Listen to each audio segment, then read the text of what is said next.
हिमाचल अभी के news room से मैं दिव्या। सबसे पहले अब तक के मुख्य समाचार। Money laundering case, CBI court में वीरभद्र प्रतिभा हुए पेश। अगली सुनवाई 30 अगस्त को। सीएम वीरभद्र का दिल्ली दौरा एक दिन आगे बढ़ा, सोनिया गांधी से मांगा समय। गुड़िया murder case, CM Virbhadra Singh के पुतले फूंके, जमकर हुई नारेबाजी। गुड़िया मर्डर केस में 4 आरोपी भी न्यायिक हिरासत में भेजे, सीबीआई ने आज किए थे ठियो कोर्ट में पेश। कुल्लू से पकड़े आईएसआईएस के सदस्य आबिद खान को 5 साल की सजा, 50,000 जुर्माना भी लगाया। बाली बर्थडे, हिम मनी बसों को हरी झंडी, फिक्स किराए की बसों की शुरुआत। ओवरटेक कर रहे बाइक सवार की बस से भिड़ंत, पति पत्नी की मौत।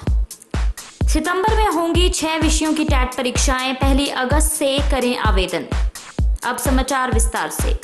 हिमाचल के सीएम वीरभद्र सिंह के खिलाफ चल रहे आय से अधिक संपत्ति के मामले में अगली सुनवाई अब 30 अगस्त को होगी। आज हुई सुनवाई के दौरान सीएम वीरभद्र सिंह पत्नी प्रतिभा सिंह के साथ सीबीआई कोर्ट में पेश हुए।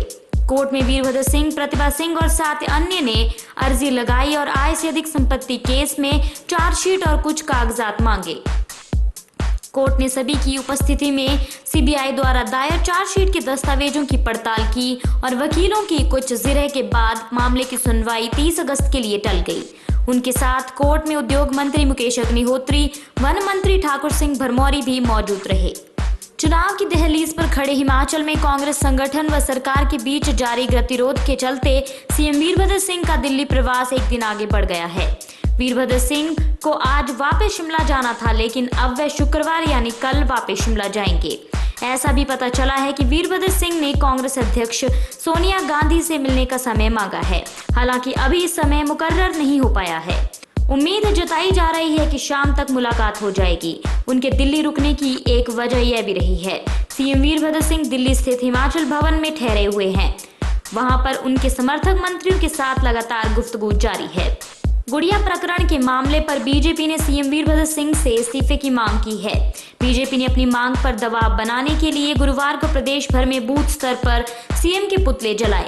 महिला मोर्चा के बैनर तले एकजुट हुए बीजेपी कार्यकर्ताओं ने पोलिंग बूथों पर पुतले जलाए। इसके तहत आज बीजेपी ने जगह जगह सीएम के पुतले जलाए और सीएम के खिलाफ नारेबाजी कर इस्तीफे की मांग की। सीबीआई ने गुड़िया मर्डर केस में अपनी कस्टडी में लिए 4 आरोपियों को ठियोग के अतिरिक्त न्यायिक दंडाधिकारी हरमेश कुमार की अदालत के समक्ष पेश किया है। न्यायालय में पेश करने से पहले आरोपियों की ठियोग अस्पताल में मेडिकल जांच करवाई गई।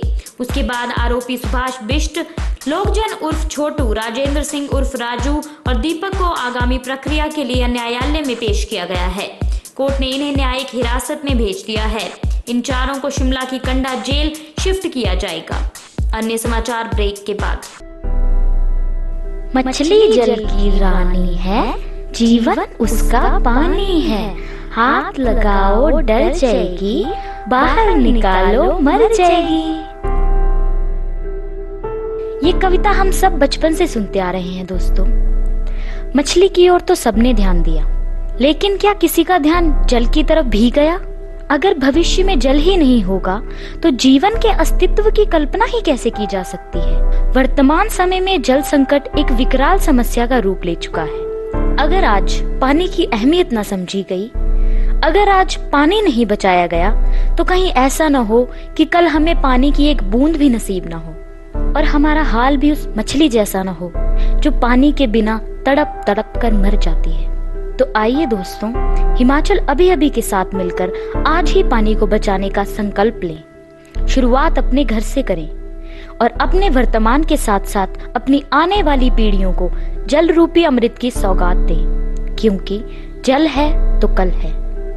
जय हिंद, जय भारत। कुल्लू जिले के बंजार से पकड़े गए अंतर्राष्ट्रीय आतंकी संगठन आईएसआईएस के स्लीपर सेल के सदस्य आबिद खान को शिमला की एक विशेष अदालत ने 5 वर्ष की कड़ी सजा सुनाई है। यही नहीं, कोर्ट ने आबिद पर 50,000 रुपए जुर्माना भी लगाया है।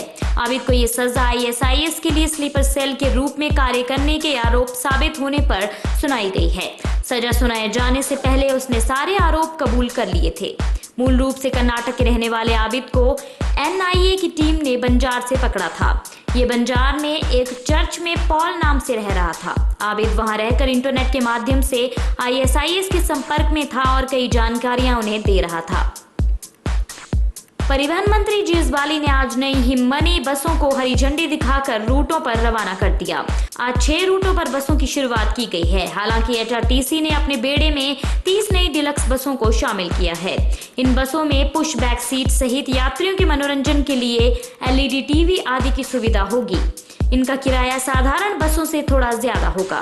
इस मौके पर स्वास्थ्य मंत्री कौल सिंह ठाकुर, विधानसभा अध्यक्ष BBL बुटेल, सामाजिक न्याय एवं अधिकारिता मंत्री कर्नल धनीराम शांडिल और CPS राजेश धर्माणी मौजूद रहे।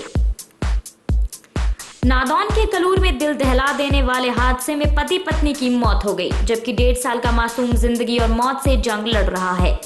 मौके पर पहुंची पुलिस ने जांच शुरू कर दी है। बताया जा रहा है कि हादसा काफी भयानक था।